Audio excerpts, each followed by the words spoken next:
Why did he who remains let himself be destroyed by Sylvie? One of the unanswered riddles of the first season of Loki is the reason why he who remains, also known as Kang the Protector, let himself be defeated so easily by Sylvie, the female variant of Loki. He showed no resistance and made no attempt to fight back, giving the impression that it was all part of a premeditated plan. In Ant-Man and the Wasp, we met an exiled Kang. Despite having his power reduced, he presented himself with the majesty of a cosmic entity. Kang the Conqueror that appears in this film, trapped in the quantum realm, proved to be extremely powerful, but still, he could not break free from his other versions that confined him there. Considering that he who remains controlled all timelines and had stopped the war, he was clearly more powerful than the Kang from Ant-Man and the Wasp.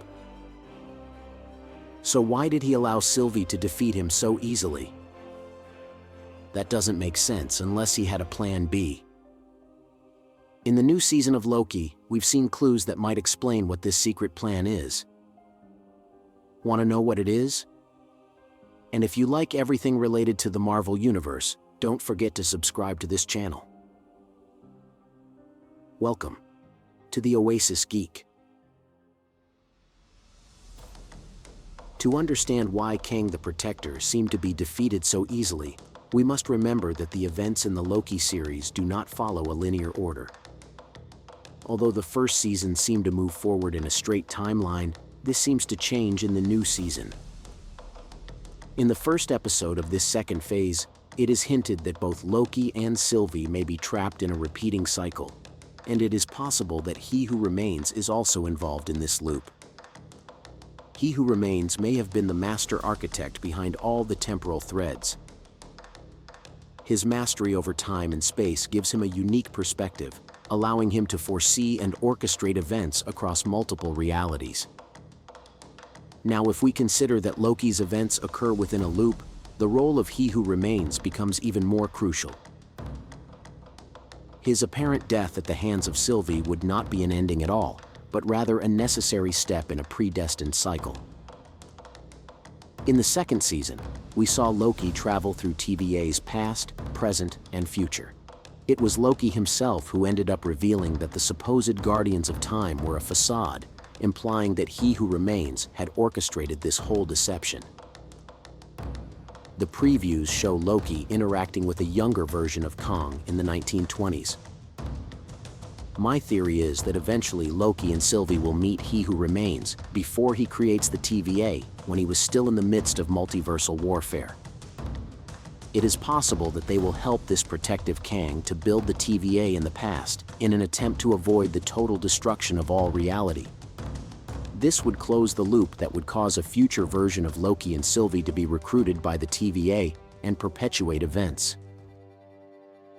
Perhaps He Who Remains always knew that his apparent sacrifice was necessary to win the war against his Kang variants.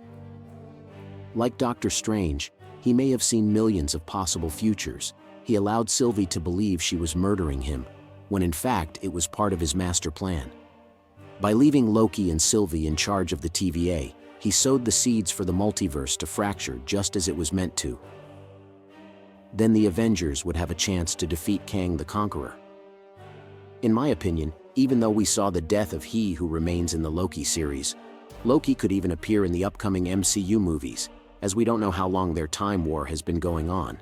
And if Kang the Conqueror wishes to destroy this protective Kang, he would obviously travel to his weakest moment in his timeline, which would be the time when the latter was young and had not yet discovered dimensional travel. I think that although we saw the end of He Who Remains in the Loki series, it is possible that we will see much more of his story in future episodes or movies, as I believe that everything that has happened up to this point, including the collapse of the multiverse, is part of the same plan. Although it appears that He Who Remains dead in Loki, he could still be relevant in the Marvel Cinematic Universe due to his battle over time. There are other younger versions of him who have not experienced what we saw in Loki, and it is possible that these versions may not even know who Loki is or who the Avengers are. Kang the Conqueror is an evil version of He Who Remains. His goal is to control the multiverse, and he might want to take on a younger, less trained version of He Who Remains before he figured out how to travel between dimensions. Although we saw one version die, there are younger ones at different times. We might learn more about how he came to control the TVA. Everything that has happened, including the fight against his variants and the problems with the multiverse after what Sylvie did, could be part of a plan that He Who Remains has been devising since different stages of his life. As a great strategist, he could have planned everything to confront Kang the Conqueror. Although it may seem that his story is over, there could be more to discover. Perhaps his death is just a tactic in his plan to defeat the more evil versions of Kang. If this reality is based on time loops, then Loki could have a more relevant role than we initially thought. Perhaps it is Loki himself who created the TVA and originated the multi-dimensional war.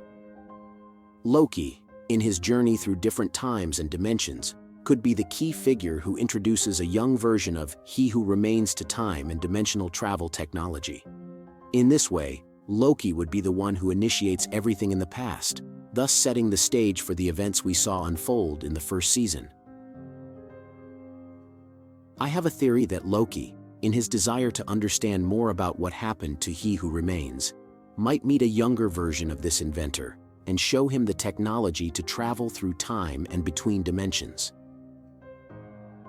This would inadvertently make Loki responsible for starting the war between dimensions. In an ironic twist, the death of He Who Remains would be necessary for Loki to obtain and take this technology into the past. This would create a time loop where Loki would be the one who actually grooms He Who Remains, giving him the tools and knowledge that he would then use to recruit Loki in the future. In the previews of the upcoming episodes, we observe Loki interacting with younger versions of Kang in a scene set in the 1920s where Miss Minutes also appears. This leads me to believe that Loki is entering the Kang's timeline with the intention of preventing war. However, his actions could be precisely what triggers such a conflict. We must pay attention to every clue. As in the first season, where we were led to believe that Loki was in another dimension, when in reality he was just a time traveler, it is possible that Loki is both the origin of the war and the only figure capable of stopping it. Without a doubt, this series gets more intriguing with each episode. But I would like to know your opinion. Do you think Loki is responsible for the war? And for more videos of your favorite series and movies, don't forget to subscribe to this channel. You are on The Oasis Geek.